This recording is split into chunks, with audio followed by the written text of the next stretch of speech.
High school girls with Des Moines Public Schools took advantage of the nice weather today with the first day of the Girls Flag Football League. Local 5 photojournalist Ben Neeson takes us into the fun.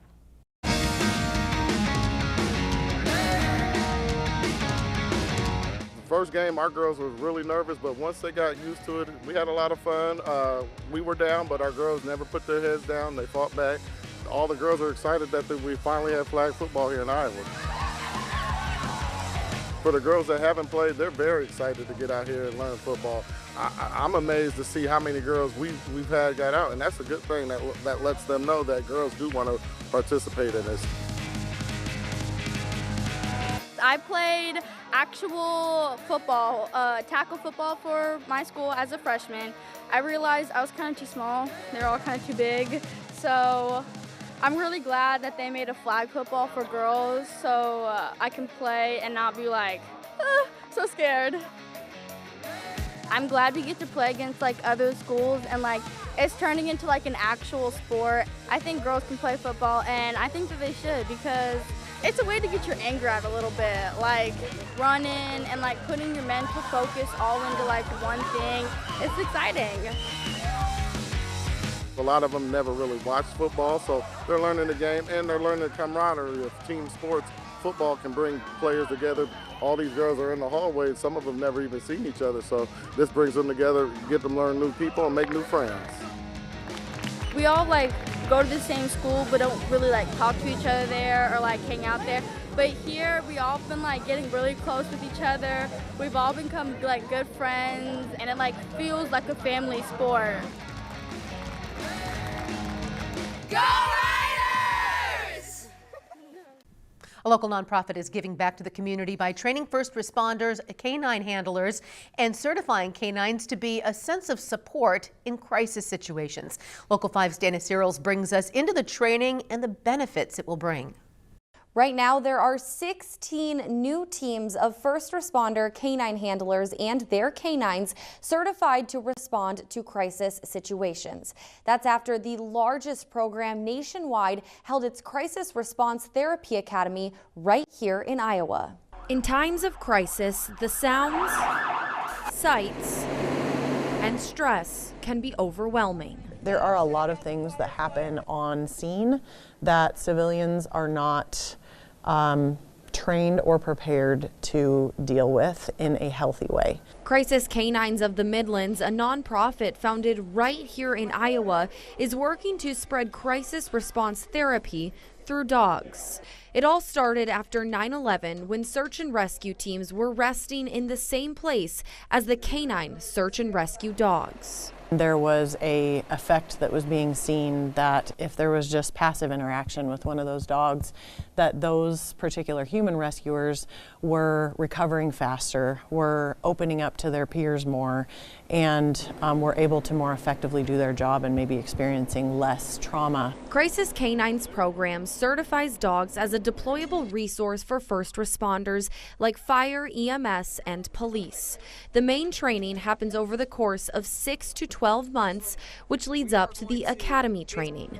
At the academy, the dogs are acclimated to active scenes with things like sirens, engines, and even gunshots. So the goal of everything that we do in Academy is to bulletproof these dogs against any scene that they might come across, so they've already seen it. So that what they're able to do in that scenario is ignore the lights, ignore the sirens, ignore the chaos, and focus on the person who needs their help.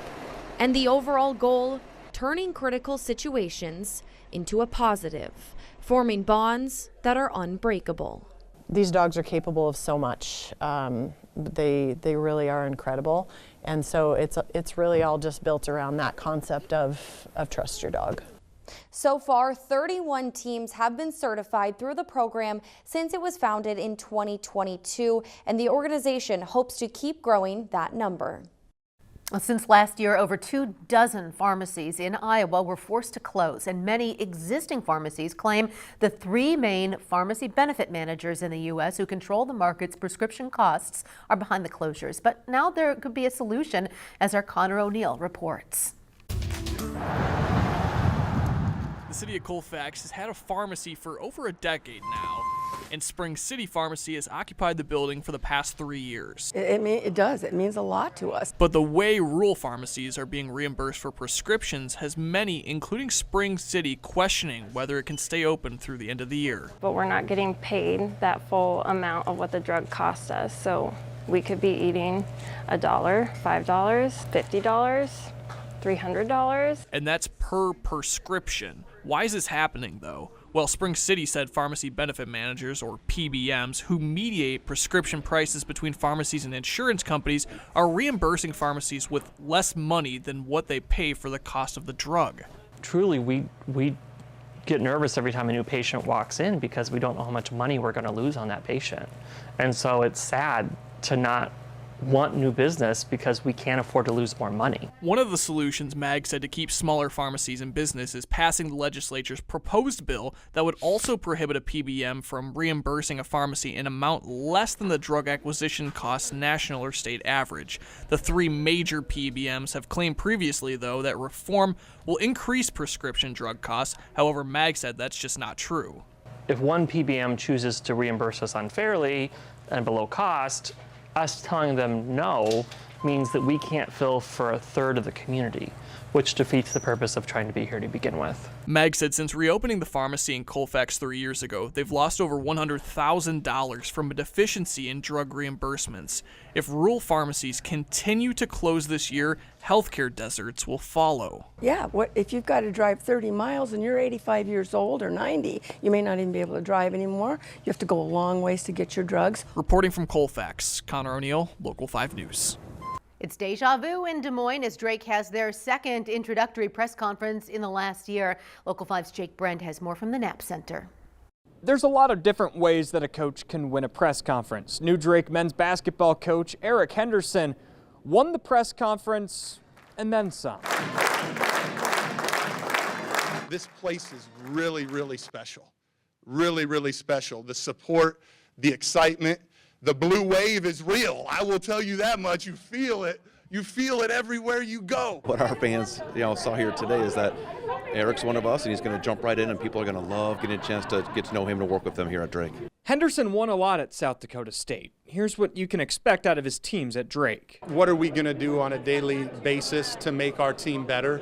How are we working? How are we competing? How are we celebrating each other is just so important. And so those are the goals that we have right now. I'm not going to guarantee a number of wins. I don't do that. But I can guarantee you that we're going to work our tails off and we're really going to care about each other. That sounds an awful lot like one of his mentors, TJ Otzelberger. Henderson has learned a lot from Otz and Greg McDermott. What they've really instilled on me, it really matters how you treat people. It's way bigger than you. Making sure everyone feels, a part of it, and making sure that the players are at the forefront. There's no doubt Henderson developed talent at SDSU. Doug Wilson won Conference Player of the Year. Baylor Shireman now plays for the Boston Celtics. And Zeke Mayo finished his career at Kansas. Henderson plans on doing a lot of that development in Des Moines. We don't want quick fixes. We want to find guys that want to be Bulldogs. We want to find guys that value the education. We want to find guys that have that core, those core traits inside of them. And we want to find guys that want to be here. Henderson knows what he's following. Darren DeVries and Ben McCollum have helped elevate Drake to the most successful program in the Valley. Both of them have been tremendous to me, and I've had several conversations with them, and they can't say enough good things about the people here at Drake University. And I know they've done great things, but I can tell you the best is yet to come. Thank you, guys. Winning the press conference is one thing, winning games is another. That on-court success starts with building a roster.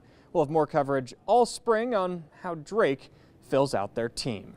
Reporting from the Knapp Center, Jake Brand, Local 5 Sports. And the Des Moines City Council is moving ahead with its budget for the next fiscal year after approving more than $17 million in cuts, and this is within multiple departments. And that includes a violence prevention program aimed at addressing gun violence in the city.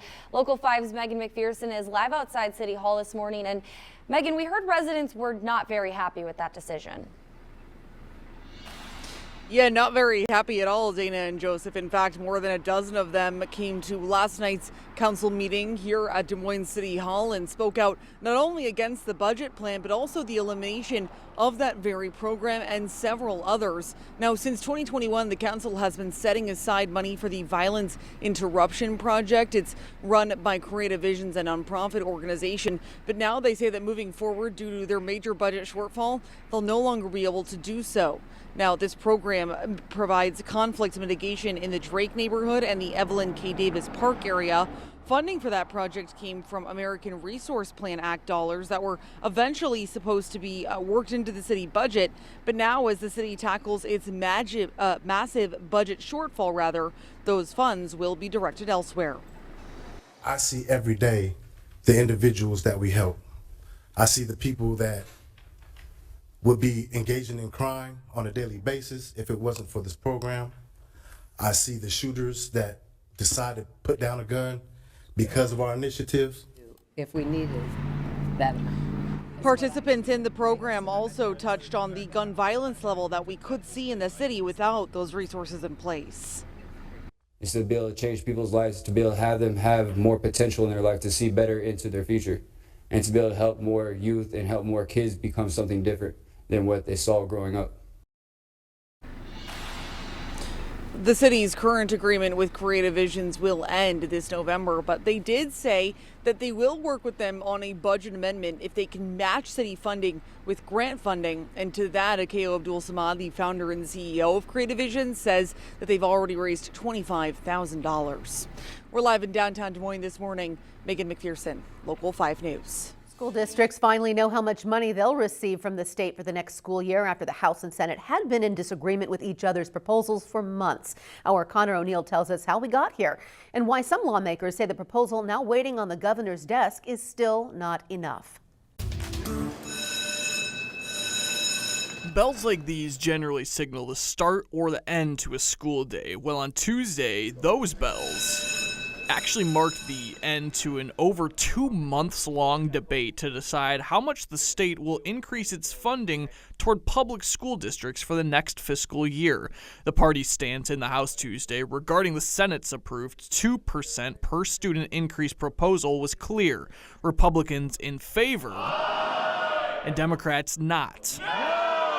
House Republicans said the delay to get districts a final number on state supplemental aid was because they didn't want to accept the Senate's initial offer, but instead wanted to work to offer more. And let's be clear, the last time Iowa saw a real cut to school funding was 15 years ago under a Democratic trifecta. That's not our record. Our record is growth. The amended bill also includes a 5% increase per student for the amount of money districts will receive to pay for its transportation costs.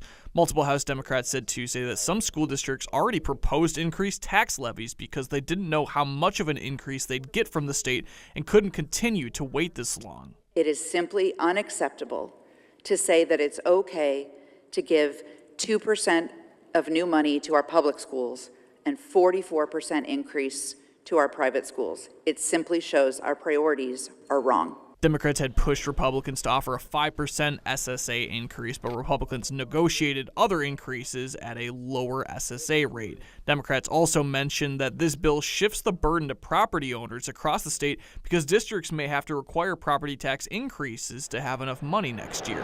With the bill passing through the House on Tuesday, and it's already passed through the Senate chamber, so it heads straight to the governor's desk, where she gets signed into law as soon as Tuesday evening. Reporting from the state capitol, Connor O'Neill, Local 5 News. Well, we told you yesterday that school districts now know how much funding they'll receive from the state for next school year. The legislation notably includes a 2% increase per student as well as under other funding pieces. But what the House passed was more than what the Senate was offering. And as our Connor O'Neill tells us, Iowa school districts may need to look elsewhere to fund their budgets this fall. Iowa school districts waited for months to hear the exact amount of school funding they'd receive from the state for the next fiscal year.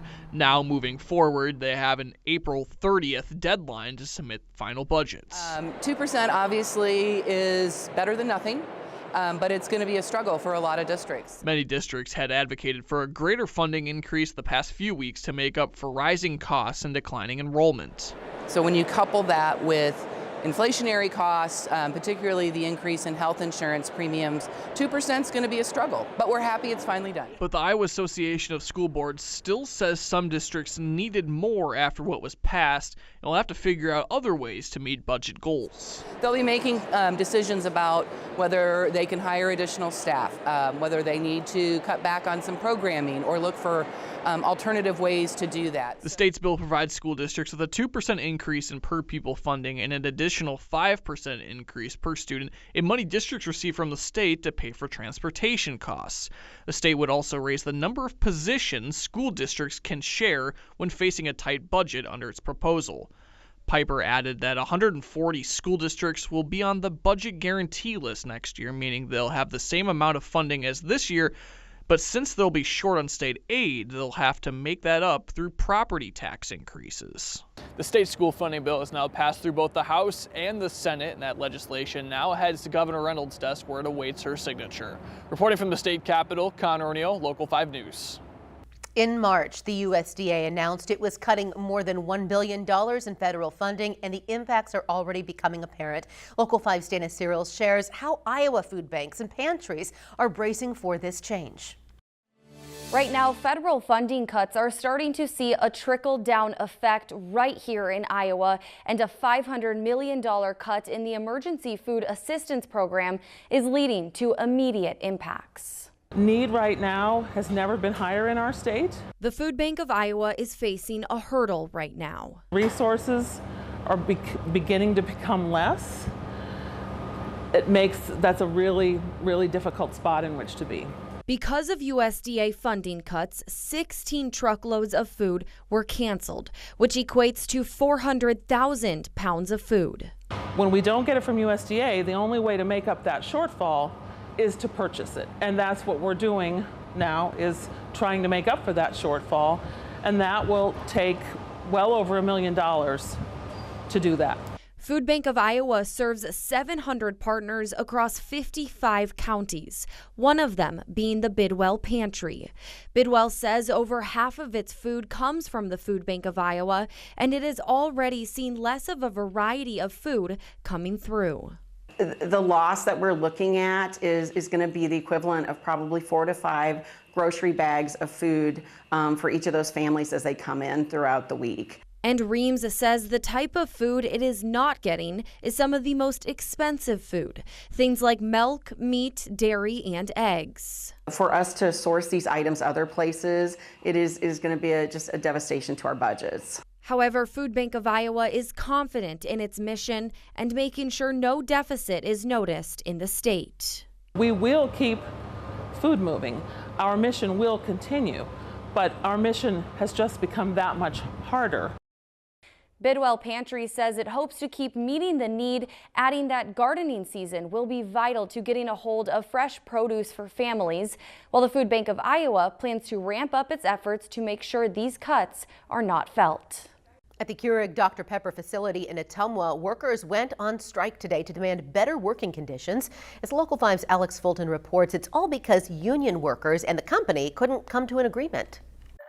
Nearly 120 picketers marched along all 3 of the gates at the Keurig Dr. Pepper facility in Ottumwa. We needed to hit the street to let them know that we're fighting for what we deserve. Drake Custer with Teamsters Local 238 says union workers have been without a contract since April 1st. We voted down multiple offers, to get to this point, and so we had a lot of conversation trying to get a fair deal. In recent months, Andy McCabe, a forklift driver at the facility, says he's been forced to work 12-hour shifts 7 days a week at a time. They don't care how many days you've worked in a row, that it doesn't matter because they just want to get their stuff done. Custer blames the bottling distributor failing to fill open positions for the longer work weeks. Had the plant been properly staffed, maybe some of these issues be alleviated and some of these guys would have a work-life balance. The new contract, workers say, will create a better work environment and add some accountability. They would have a standard to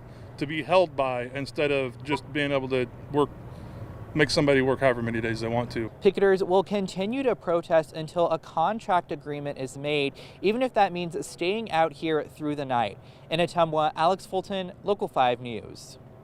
A local Valley Junction business owner wrote a letter to Governor Reynolds, Senator Grassley, and Senator Ernst, and Congressman Zach Nunn, calling on the political leaders to help local business owners navigate the escalating tariff policies. Larissa Leone spoke with that owner and another about how they are navigating the uncertainty while urging politicians to speak out. Stephanie, tariffs are the talk of the nation, and I spoke to some local business owners who tell me that they rely on imports from China and other countries, and the effect of these tariffs are far-reaching. In the heart of Valley Junction, you'll find Happy, a unique local gift shop. Gotta think about where I have these things. Though owner Amy Hilmes says the tariffs proposed by the Trump administration make her anything but happy. I received an email last night that any products that I ordered for the holiday season in the first quarter that will ship in July will have a 14.5% rate increase. The Trump administration announced a 90-day pause on his reciprocal tariffs for most affected nations apart from China.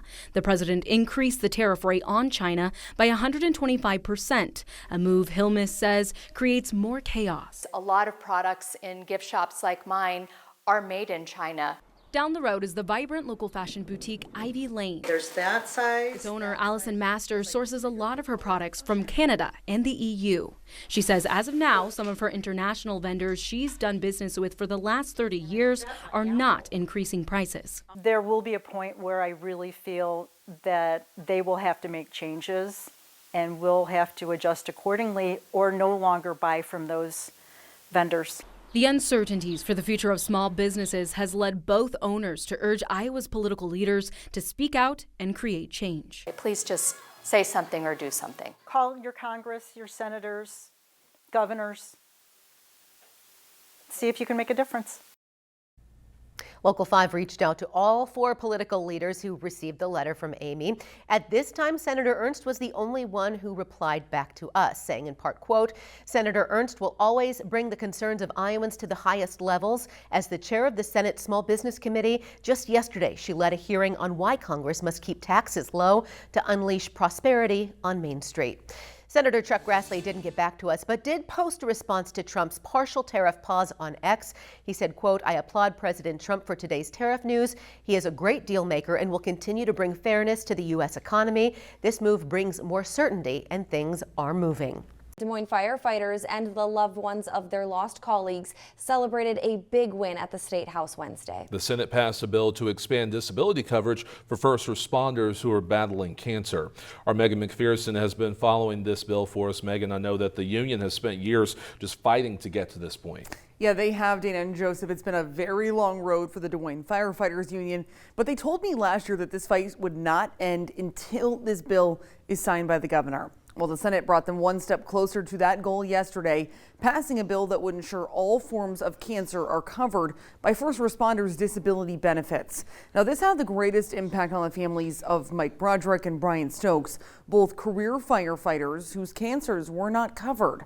Broderick and Stokes had to continue working while undergoing treatment or scramble to get shifts covered. Those guys were involved. They gave of their own free time once we got started on this. They were advocates for not only themselves and their families, but for their brothers and sisters. And so we knew that we needed to carry that on, and it was an easy lift for us. And senators on both sides of the aisle also thanked those in the gallery for their service and sacrifice. When they respond to a situation and they're exposed to chemicals, that's the kind of thing that they could be covered in. I'm so happy to see this bill come forward. So we do our part to take care of you after you've taken care of us. And the Senate passed this bill with an amendment, so it will now head back to the House for another vote. But the good news for them is just last month it received unanimous support from the House. We first brought you this story earlier this week. A 6-year-old boy who tragically died after being rescued from an Altoona pond on Tuesday. Now the family of Elliot Schur are hoping to remind others of the importance of water safety, as our Connor O'Neill tells us. Well, Stephanie, Elliot's family said he had a deep love for water, and it's a trait that many children with autism share. So today I spoke with advocates for children on the autism spectrum about what we all need to know if a similar situation were to arise. Wandering away from home or from one's immediate family in different environments is normal behavior for kids with autism, and if your child is prone to wandering away, around bodies of water is the first place everyone should look. Water is the first place we need to look when a child comes up missing, whether that is your neighbors, whether that is the police force, search and rescue, and families. Get as much help as you can. You do find wandering is very common with individuals with autism. They also don't understand that danger, so they may wander into the street, into the water in this circumstance, and so it's very dangerous for families to worry about that. According to Balance Autism, the risk for children with autism to experience a fatal drowning is 160 times more likely than the general pediatric population, and 70% of wandering fatalities for children with autism are drowning deaths. When you think about it, water sparkles at the top. They like the way it feels on their skin. They've maybe had situations where they swam in the water, they had experiences with their family in the water, and it was fun. And they don't realize the danger when they don't have an adult with them. Another safety tip is to get your child swimming lessons so they're more aware being in or around water. And when you're looking for swimming lessons, the YMCA of Greater Des Moines said look for places that offer adaptive swimming options and low instructor to student ratios. Finding that right ratio where we try to keep 1 to 5, 1 to 6, and keep that low so we know that the instructors can provide that safe environment. All of these things coupled together, advocates say, can help remind us of the importance of water safety, especially for children with autism. Call 911 immediately as soon as possible so they can get that search going, and hopefully we can prevent things like this, and we're just thinking of the family. And we are as well. And the Polk County Sheriff's Office has another resource. It's Lost Program. So you give them your child's information, what they like, and what bodies of water are near them. So for when you have to call 911 in the event of them wandering off, the Sheriff's Office already has that information. Yesterday, the Trump administration paused reciprocal tariffs, although China was the only country the president decided to reinforce measures against. Larissa Leone spoke with 2 political experts about what the future holds for trade relations with China. The trade war with China has escalated, with U.S. tariffs on Chinese imports currently up to 125%.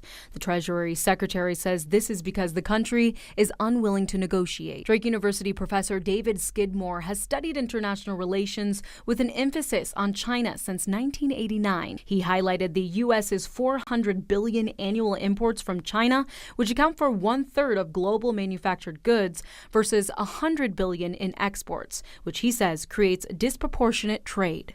Our trade is lopsided.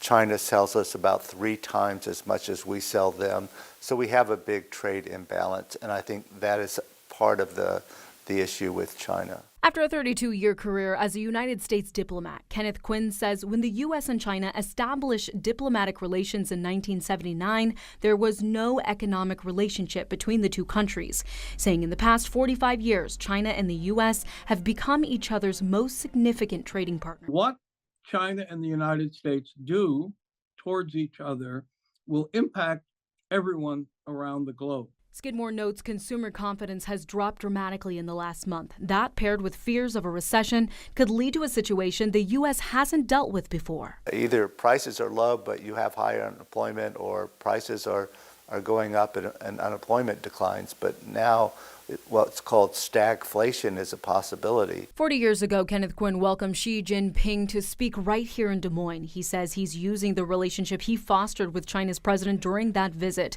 to help extend an olive branch for Iowans and the U.S. by inviting him back to Des Moines, whether he accepts the invitation or not. Quinn says the relationship between both countries is an important one. Trade between us is a way of having some bond between us, that it's important for our everyday life. A talented team of local students will represent Iowa on a world stage next week. Yeah, they're going to be competing in the FIRST championship. This is a robotics competition featuring more than 250 teams. Our Megan McPherson got to see the Atomic Narwhals and their robot in action. 3, 2, 1. With 2.5 minutes on the clock, this talented team of students, this is for Roadrunner, is putting their full trust in a robot they've spent months building. We only grab the things for auto. They'll be trading this rural barn, serving as their practice stage for one of the world's biggest, at the First Tech Challenge World Championship in Houston. So we're really hoping to do well in our division, meeting people and put on a good showing for Iowa. Amog Jitsindra joined the Atomic Narwhals robotics team 5 years ago. I heard about it through some of my friends at my school who invited me to join. He's one of 2 drivers controlling the robot's movements. The goal, collect as many of these deep sea samples as they can and move them into these clear baskets or onto the hanging bars. But before any of that can happen, the team must perfect every element of design and code. Run the program. Through trial. Like I said, it's the hooks. We need to adjust that. And error. We experienced a ton of challenges just day to day, something will break or, like a screw will fall out or the robot will disconnect. Their journey has been long. Give it up for the Atomic Narwhals! After competing in tournaments all year, the Atomic Narwhals made it to the final round in the Iowa Championship, securing a top 4 spot and a ticket to Houston. Funding comes from local partnerships. So we go to the companies and we present them with our layout, like what we do, how well we've done throughout our season. Students like Avika Rastogi working behind the scenes to secure deals and equipment. And with just days left to prepare for the World Championship, they're leaning into the human aspect of things, talking and laughing together, just like high schoolers do. We're all so excited that it just makes the whole place just so much more fun. Incoming, Megan McPherson, Local 5 News. I loved that. Those are some geniuses right there, headed to Houston. Yeah, they're so cool. And, it kind of made me feel like my accomplishments in high school were a little underwhelming. I don't know. I just look at all they've been able to accomplish in the last 6 months. And, they talk about the business aspect too. They won the Connect Award for reaching out to businesses in the local community. Wow. That's how they get their funding to go to Houston, to go to these competitions. So wishing them the best of luck. I think the competition is going to be really stiff. I watched some of this video of that competition. It's really intense. You heard the announcer, it's exciting, it's fast paced. But I think they're going to do so well.